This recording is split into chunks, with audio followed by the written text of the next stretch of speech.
सबको जय मसीह की। आप सबका स्वागत है आज की वीडियो में। आज हम एक टॉपिक पे बात करेंगे जिसका मतलब हम दान क्यों देते हैं, दान देना ज़रूरी क्यों है। चलो छोड़ो ये बात। अब देखो, बहुत सारे लोगों के मन में ये सवाल आता होगा। बहुत सारे लोग कहते होंगे कि दान बार बार कलीसिया दान, पास्टर कलीसिया से दान मांगता है, क्यों मांगते हैं दान, ये पैसा कहाँ जाता है, क्या करते हो इस पैसे का, बार बार दान क्यों मांगते, जो आता है दान मांगता है बार बार। तो देखो, मैं इसके एक वचन निकाला है। ये वचन आज ही मेरे पास आया। ये वचन है पहले इतिहास 29 के 17 में वचन लिखा है। देखो, अब यहाँ पर देखो ट्विस्ट क्या है। इसमें लिखा, और हे मेरे परमेश्वर, मैं जानता हूँ कि तू मन को जांचता है और सीधाई से प्रसन्न रहता है। मैंने यह सब कुछ मन की सीधाई और अपनी इच्छा से दिया है, और अब मैंने आनंद से देखा है कि तेरी प्रजा के लोग जो यहाँ पर उपस्थित हैं वे अपनी ही इच्छा से तेरे लिए भेंट देते हैं। अब देखो, बहुत सारे चर्च में आप लोग देखते होंगे कि कलीसिया के लिए पास्टर आता है और बोलता है कि जो बीज बोना चाहता है वो बो सकता है, और कलीसिया अपनी इच्छा से दान देती भी है। अब वो लोग क्यों दान देते हैं, ये इम्पोर्टेंट सवाल है। अब देखो, कोई व्यक्ति है, वो चर्च में आया, वो वचन जानता है, चलो छोड़ो नहीं जानता है, उसने बीज निकाला, अपना बीज बोया। अब क्या हुआ कि बीज बोया, उसके लिए प्रेयर हुई। अब देखो यहाँ पर परमेश्वर काम कैसा करता है। जब व्यक्ति बीज बोता है तो कोई पास्टर उसके लिए भविष्यवाणी करता है, तूने ये बीज बोया, तेरे लिए जा ऐसा हो जाए, ये तेरा घर बन जाए, तुझे गाड़ी मिल जाए। तो वो गाड़ी मिलती कैसे है, जब से वो आशीष मिलती कैसी है। उसने अपने सच्चे मन से बीज बोया है। वो अपने मन में ये सोचता है कि परमेश्वर, मैंने तेरे कामों के लिए बीज बोया है, अब तू ही मुझे देगा। ठीक है। तो जो लोग भी बोते हैं, परमेश्वर ने देता है, परमेश्वर देता है, कभी कभी लेट देता है। जब आप बीज बोते हो, यहाँ पर मैं वैसे बीज की बात करूँ, जो आप वो ज़मीन में बीज बोते हो, तो बीज कब फलता है, कब उसमें आम की गुठली बोई तो उससे पेड़ कब निकलेगा।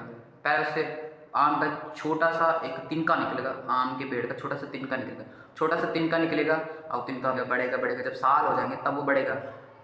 तो ऐसे निकलता है। तो जब आप परमेश्वर के टाइम, परमेश्वर के कामों के लिए बोते हो, परमेश्वर के भवन के लिए बोते हो, तो बीज धीरे धीरे उगता है, वो फल परमेश्वर धीरे धीरे देता है। अब आपने बीज बोया, मान लो आपने बीज बोया, आपने उस बीज के बदले आपको आशीष चाहिए परमेश्वर से, कार की आशीष चाहिए। अब आपने कहा, परमेश्वर मैं तेरे भवन के लिए मैं बीज बो रहा हूँ, मुझे कार चाहिए।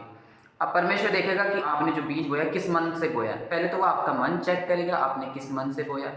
आपने वो बीज बो दिया, उसके बाद अब क्या होगा कि जब महीने 2 महीने होंगे, उसके बाद धीरे धीरे उसका फल आपके जीवन में आएगा। धीरे धीरे, क्योंकि टाइम लगता है, हर चीज़ का एक टाइम होता है। तो ऐसे कुछ चीज़ ऐसी होती है अचानक से हो जाती है, एक झटके में हो जाती है। कुछ चीज़ ऐसी होती है धीरे धीरे टाइम लगता है, क्योंकि बड़ी आशीष चाहिए तो धीरे धीरे ही होगा, और टिकाऊ चाहिए तो धीरे धीरे ही होगा। अगर आप एक घर बनाओगे और जल्दीबाजी में बना दोगे, उसमें ईंटें वींटें डाले, थोड़ा सा सीमेंट डाला, उसमें सही से नहीं डाला और जल्दीबाजी में आपने बना दिया, तो क्या होगा कि जल्दी गिरेगा घर, मकान कच्चा बनेगा। लेकिन आपने धीरे से बनाया, आपने पूरे धीरज के साथ बनाया और अच्छे से बनाया, अच्छे से उसकी नींव डाली, उसमें ईंटें अच्छे से लगाई, वो घर सही से बनेगा, टिकाऊदार बनेगा। जिस आशीष के लिए आपने बीज बोया है, तो आशीष आपको छोटी आशीष नहीं मिलेगी, बड़ी आशीष मिलेगी। तो परमेश्वर किसी का कर्जदार नहीं रहता है, जिसको भी देता है बहुत देता है। ठीक है। तो परमेश्वर आप सबको बहुत देना चाहता है। अब कुछ लोग कहते हैं कि यहाँ पर भाई साहब बीज मांगते हैं, बार बार बीज मांगते हैं हमसे, लूट मचा के लिए। अब बहुत सारे लोग इन चीज़ों का विरोध भी करते हैं कि बार बार बीज मांगते हैं। अब देखो यार, कोई बीज मांग रहा है तो जब प्रभु से कह रहा है कि इनसे बीज ले, तो अय्यूब भी दान दशवांश देता था, दान देता था, भेंट देता था, तो उसके ऊपर परमेश्वर का बाड़ा था। बीज देने का मतलब है अपने ऊपर बाड़ा लगाना। जब आप बीज दोगे, आपके ऊपर बाड़ा लगेगा। वो आपके पास है नहीं, वो बात अलग है, लेकिन आपके पास आप दे सकते हो, तो उसमें उसमें रुकावट क्यों बनना है।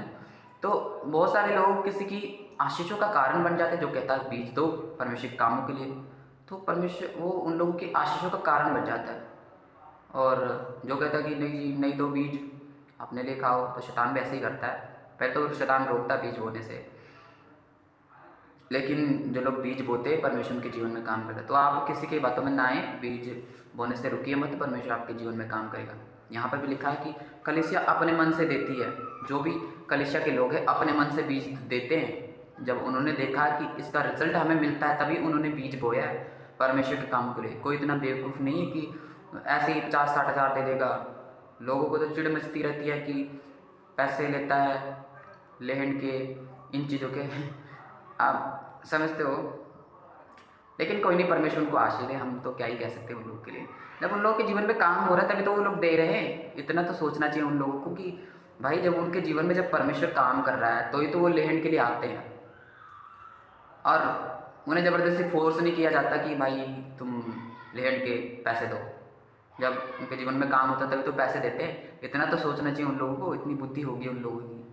परमेश्वर ऐसे ही नहीं है, ठट्टों में नहीं उड़ाया जाता। जब आप किसी को बोलते हो ना कि लैंड के पैसे लेता है, अरे भाई जो जिस इंसान के ऊपर इतने सारे जिम्मेदारियां हैं, उसको चर्च का किराया भी निकालना है, इतनी चीज़ें उसने देनी है, किराया देना है इन चीज़ों का, तो बताओ एक अकेला इंसान कहाँ से लेगा इतने पैसे। वो इतना बड़ा यूट्यूबर भी नहीं है कि उसे उतने ज़्यादा पैसे मिले। तो कल होता ना बनता है, कलीसिया की फैमिली है तो बनता है कि उन लोगों से हमें चर्च के लिए लेना है। तो अगर हम अपने कामों के लिए लेंगे तो ये गलत है, लेकिन अगर चर्च के कामों के लिए ले रहे हैं तो ये सही है। सो कोई नहीं, जो लोग बोलते हैं परमेश्वर उनका न्याय करेगा, परमेश्वर आप सबको आशीष दे। विश्वास कीजिए परमेश्वर आपके साथ है। तो जो लोग बीज बोते हैं अपनी मर्जी से बोते हैं, अपनी आशीष के लिए देते हैं। तो आप विश्वास कीजिए परमेश्वर आपके साथ है। God bless you. जय मसीह की।